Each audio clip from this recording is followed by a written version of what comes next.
Yeah, Andy Excel back with another NFXL podcast. Just to briefly at the start give you a rundown of what my plans for the next few days as to what I'm going to be putting out.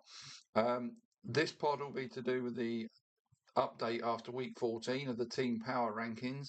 I'll also later today be putting out an update on the MVP race and the race for Offensive Rookie of the Year. Um, then tomorrow I'll get round to part one of my week 15 preview, which will be looking at the Thursday night game between the Bucks and the Falcons. And on Friday and Saturday, I intend to put out pieces to do with the 2026 draft, which is a real strength of mine. There'll be December updates on the wide receivers and tight ends. So two separate pieces for those. I've already done pieces for the quarterbacks and running backs if you've missed those. So that's my plans for the weekend. And then Sunday, I'll put out part two and part three of my preview of the week 15 games. So that's what's coming in the next few days. But let's get on to the updated power rankings for after week 14's games. So without any further ado, staying at number one, the Los Angeles Rams. Now, after their loss to the Panthers in week 13, the Rams were back and firing in week 14 as they demolished the Cardinals and in do so moved into possession of the one seed in the NFC. Now, they've still got some tough games upcoming, Detroit and Seattle, but right now they still look to me like the team to beat, and they displayed just those characteristics in a bounce back win in week 14. Moving up from 3-2 are the Denver Broncos. And like the Rams, the Broncos got the job done against the Raiders to get back to the top of the AFC standings. But it was once again more workmanlike than impressive. The Rams were certainly impressive. You couldn't say you were impressed by the Broncos, but a win's a win. So they're now top of the AFC standings and they move up from 3-2. Another team moving up one spot from 4-3 are the Seattle Seahawks. Um, and the impressive wins are coming from the NFC contenders right now. If you think about it, the Seahawks were one of those in defeating the Falcons in clinical and impressive fashion in week 14. That rematch with the Rams in 2 weeks is going to be a one to watch for sure. So they move up from 4-3 and nudging up one spot again from 5-4. Another NFC team, the Green Bay Packers. They were another team that looked good in week 14. Their win over the Bears takes them back to the top of the NFC North and within half a game of the Rams and Seahawks are top seeding in the NFC. All three of these teams have big games in the next 2 weeks. The Rams meet the Lions in week 15, the Seahawks host the Colts, and the Packers go to Denver. Then in week 16, as I've already mentioned, the Rams and Seahawks meet whilst the Packers face the Bears again, this time in Chicago. So the next 2 weeks could well see the NFC North and West and the top end of the NFC standings take shape ahead of the postseason. But the Green Bay Packers move up from 5-4 and they're definitely a contender for top seed in the NFC. Now, dropping down 3 spots from 2-5 are the New England Patriots. They dropped 3 on their bye week as they lost the top spot in the AFC to Denver, despite not playing, and the impressive wins for Seattle and Green Bay knocked them down the pecking order too. But having all but secured the postseason football, their next objective was to beat the Bills in Week 15 and in doing so, be crowned AFC champions. So still all looking good for New England, despite a drop in my power rankings this week. Staying still at 6, the San Francisco 49ers. Now they remain at 6 despite other results not going their way on their bye week, notably the Rams and Seahawks winning. That's dealt the 49ers chances of winning the NFC West a fair blow in week 14. And with the Lions also winning, the gap they had ahead of the 8th place team in the NFC also closed up. But 2 more wins should get them in, and their next two are against and their next two are against the Titans and the now Daniel Jones-less Colts. So they have a chance to get the job done in terms of making the postseason in the next 2 weeks. And with the Rams and Seahawks meeting in week 16, they could even get back into the divisional title race if they can win their next two. And they would prefer the Seahawks to beat the Rams as the 49ers meet them in week 18 and have already beaten them once, whereas they've shared the 2 games they have played against the Rams. So for tiebreak reasons, they prefer a Seahawks win. But the 49ers stay at 6. Moving up 2 from 9-7, the Buffalo Bills. The Bills will hope to take down the Pats to get back within a game of them in week 15. They made a fourth quarter recovery to beat Cincy in week 14. Two more wins will secure their postseason spot now. Maybe even one will do it. But this still looks like a team too reliant on its quarterback to beat the very best in the league. That's what I feel about the Bills. I'll go into that in more detail in Good Week, Bad Week, which is another piece that will be coming up with in the next day or so. I forgot to mention that at the beginning. Right, I received some plaudits for putting the Houston Texans in my top 10 last week. Well, the good news is for those people, they've moved up again from 10 to 8. A fifth consecutive win, this time over the Chiefs, has taken the Texans into a wild card spot and just one game behind the Jags in the AFC South. The defense continues to lead this team to wins as their offense continues to struggle, though, particularly in the red zone. But this defense is just scary. And home games with the Cardinals and Raiders give them a chance to make it 7 in a row and keep the Jags right under pressure for the divisional title. And speaking of the Jags, they move up from 13 to 9 into my top 10 for the first time. Now, I have to try and say nice things about the Jags. That's not been a habit of mine this season. Even though they just do not convince me they are as good as their record. They took advantage of the Colts losing Daniel Jones early in the Week 14 meeting, but in truth were leading the game and he went down when he went down. And they just looked the better of these two teams throughout the matchup. And with three of their remaining games being against the Jets, Colts again without Jones, and the Titans, three wins to take them to 12-5 looks eminently achievable. The other game is at Denver. So if they finish 12-5, the Texans will still take the division if they can win out from here. Indeed, the Texans may well lead the division after week 16, looking at the matchups in the next 2 weeks. But the Jags do get into my top 10. Right, quick sip of coffee. Clinging on to the top 10, having dropped 2 spots, are the Philadelphia Eagles. The Eagles and Jalen Hurts literally threw away the opportunity to all but secure the NFC title in losing to the Chargers on Monday Night Football. That's 3 bad losses in a row now for a team that certainly does not seem to be in harmony on or off the field. Their remaining games include 2 against the Commanders and 1 against the Raiders, and 3 wins would shut the door on the Cowboys in this division.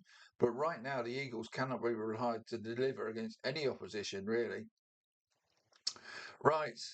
Dropping 4 from 7 to 11, the Chicago Bears. They battled hard against a good Packers team in week 14, but came up short at Lambeau, and in doing so, they and Green Bay swapped places at the top of the NFC North. But it also drops the Bears to the 7th spot in the tightly contested NFC standings, just one game ahead of the 8th place Lions. The next 2 are at home to the Browns and the Packers. So if they get past the Browns, have a shot to take back the lead of the division in week 16. But their next 2 are ones they would love to have ahead of closing games in San Fran and a potential win and you're in week 18 clash with the Lions. Right, Los Angeles Chargers climbed from 15 to 12. For years, the Chargers have relied on Justin Herbert to carry the load, and not even he can do that one-handed. So step forward and take a huge bow. The Chargers defense, they just gave Jalen Hurts nightmares here as the Chargers found a way past the Eagles in overtime. This was the first of a tough stretch of games for the Chargers, but winning it means they lead the AFC wildcard race ahead of meeting the Chiefs. If they can win that one, that would mean one of the teams chasing them cannot catch them. So another big game coming up for the Chargers. Another team on the up from 16 to 13, the Detroit Lions. Basically, the Lions anteed up and kicked in by beating the Cowboys in week 14. Several players battling and overcoming injury as they put up 44 points and looked like their very best selves on offense. They may still need to win 3 of their last 4, though, to go beyond the regular season. And with those games being at the Rams, Vikings, and Bears straddle their only remaining home game against the Steelers in week 16. So they still face an uphill battle and will have to do it without Brian Branch now. Another injury blow to add to Sam Laporta. So they're facing an uphill battle to get into the postseason, but the gradient eased considerably after this win. If they can win 2 of the next 3, that may well set up that previously mentioned week 18 with the game with the Bears as an absolute final week tracker. Right, Tampa Bay Buccaneers. kept them at 14. The Bucks stay at 14 despite their shock loss to the Saints in week 14. That was a poor performance that saw them almost sleepwalk to defeat. They just looked like a team that did not believe the Saints were good enough to beat them. Well, now they're no different, don't they? Strangely, though, it doesn't really change their situation in terms of making the postseason that much, as that will be decided by the two games between the Bucks and the Panthers in week 16 and 18. What it does do is mean they cannot afford to lose to the Falcons in week 15, as the divisional record tiebreak takes on greater relevance after that Saints loss. The Bucks and Panthers are both 2-1 within the division now, so they both play within the division again this week. So winning the in-division games is important for tie breaks now. And if the Bucks are staying at 14, the Panthers are now right on their heels, having moved up from 19 to 15. The Panthers would have hoped for more than expected a Bucks loss while they were on bye, but Santa Shug came early for them. Now they have to avoid the same fate the Bucks suffered as they head to New Orleans in week 15. But as I said, with the Bucks, the two games between those teams will decide who wins the NFC South in all likelihood and go beyond week 18. But be careful of those divisional tie breaks. And in the Panthers' case as well, they've got another in conference game, which could come down to the third level of tie break. So they've got to keep winning, basically. Right. Now, I'm going to indulge myself here. So bear with me. I think you know what's coming when I say the team name. Moving up from 20 to 16 are the Pittsburgh Steelers. Right, here we go. Talk of the week, the officiating. I'm going to get into it after I've had a sip of coffee because I'm going to need it. Now, the Steelers beat the Ravens for me in highly controversial fashion in week 13. For me, they got at least two highly dubious calls that went their way, probably three as they took over the lead of the AFC North. So let's go through those calls. The unnecessary roughness call on a Steelers field goal attempt was the worst for me, simply because it was not unnecessary roughness. And ultimately, it led to a Steelers touchdown instead of a field goal. So there's that one. There's 4 points that swung the game. The Aaron Rodgers pass to himself was a call a revered veteran quarterback gets, but a rookie would never get. And for me, should have been a turnover in the Rams' favour. And then finally, the Isaiah likely chalked off TG. Well, it might be in the rule book, but it just defies logic to me. Technically, like as I say, by the rule book, the officials can make their case. But if I had thrown a ball to you in the backyard and you had done what Likely did, we would not even be discussing whether you had caught it or not. Yes, Likely could and should have tucked the ball away as all receivers should do, so he has a degree of culpability. But then again, how is he supposed to know he actually needs to run down the tunnel with the ball a la Forrest Gump to secure the catch? And when we see so many touchdowns where somebody reaching out for the end zone only has to vaguely wave the ball at the goal line to get a score, this makes no sense to me at all. Right, rant over. Basically, the Steelers got lucky here and are still not a good team. But the win is in the books and they go top of the AFC North as a result. But as with the Bucks and Panthers in the NFC, only one team from this division goes beyond week 18. Now the Steelers need to beat the Dolphins in week 15 ahead of a tough road trip to Detroit in week 16. You just can't avoid the feeling this is going to come down to the week 18 rematch with the Ravens in Pittsburgh. Now, who'd want to be the officials in that game after what happened here? You know, if they give calls to the Ravens in Pittsburgh, whoa, wash out. Right, moving on before I lose the plot completely. More coffee needed. The Indianapolis Colts, they dropped from 12 to 17. The season of unexpected highs is descending into one of continuous lows for the Colts right now. Losing three in a row at this point of the season is not what any team can afford to do. But then losing your starting quarterback on top of that is just a disastrous outcome for the Colts. And now Riley Leonard, who's the third string, he's struggling with injury. Anthony Richardson is out. Philip Rivers is being called up to the practice squad at age 44. What is going on? The loss to the Jags means that they and the Texans are likely to fight it out for a divisional title that was seemingly in the Colts' hands 3 weeks ago. So whoever plays at quarterback, Riley Leonard, Philip Rivers, Peyton Manning, um, John Elway. Let's keep going back in time, shall we? Whoever plays for him at quarterback, they need more from the superstar running back Jonathan Taylor, and the O line and the D needs to take responsibility for the Colts to make the postseason. 3 wins from their last 4 may be a minimum requirement now, and as those games are against Seattle, San Fran, Jacksonville, and Houston, surely they have to win one of their next 2 to make those in-division games relevant for the Colts. I mean, they've got 36 wins between them, I think, those 4 teams. So it's a tough old ask for the besieged Colts now. Right, the Baltimore Ravens have kept them at 18. Again, let's not go into it again, but the Ravens got stiffed in week 14. But that does not hide their own issues as Lamar Jackson and the offense continue to struggle badly and look nothing like he and they did in previous seasons. And now they need to win at least 2, probably 3, one of which must be the week 18 game with the Steelers to make the postseason. And as the games before that one are at the Bengals, home to the Patriots, and in Green Bay, the Ravens likely need the Steelers to help them out by losing to one of the Dolphins or Browns to make that week 18 game, a postseason elimination game. So ranking them 18 puts them on the outside looking in, and that's where they are. But they're not looking from as far a distance as the new number 19 dropping down 2 spots, the Kansas City Chiefs. The Chiefs went into week 14 against a tough Texans D with one of the best passing rushing units in the league, short of 3 starting O linemen. So losing another, Wanya Morris, on the very first play of the game, pretty much contended to defeat against the Texans. End result is the Chiefs cannot retain the AFC West title and need to win out to have any chance of making the postseason. If they can cobble together some sort of O-line, the road games in Tennessee and Las Vegas may be winnable, but the home games against the Chargers and Broncos in week 15 and 17 are going to be tough to win. The Chargers is possible, but depends how motivated the Broncos are at that stage, I suppose. Don't rule them out yet. It's Patrick Mahomes, Andy Reid, Spags, etc., etc. Don't rule them out, but they've got an awful lot of work to do. As has the new number 20 up 2 spots from 22, the Miami Dolphins. So it's the same story for the Dolphins as they need to win out to have a shot at the postseason.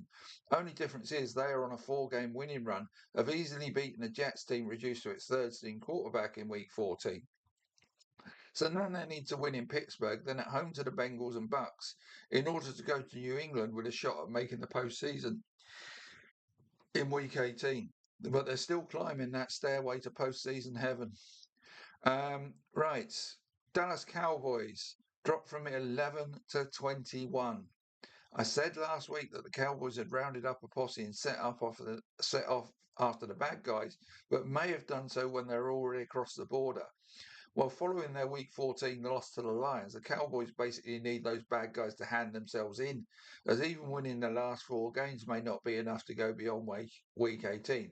Well, that was what I thought before the Eagles lost to the Chargers on Monday Night Football, apparently offering themselves up for possible surrender. The Cowboys still need to win out and hope the Eagles continue to spiral downwards to go beyond week 18, though.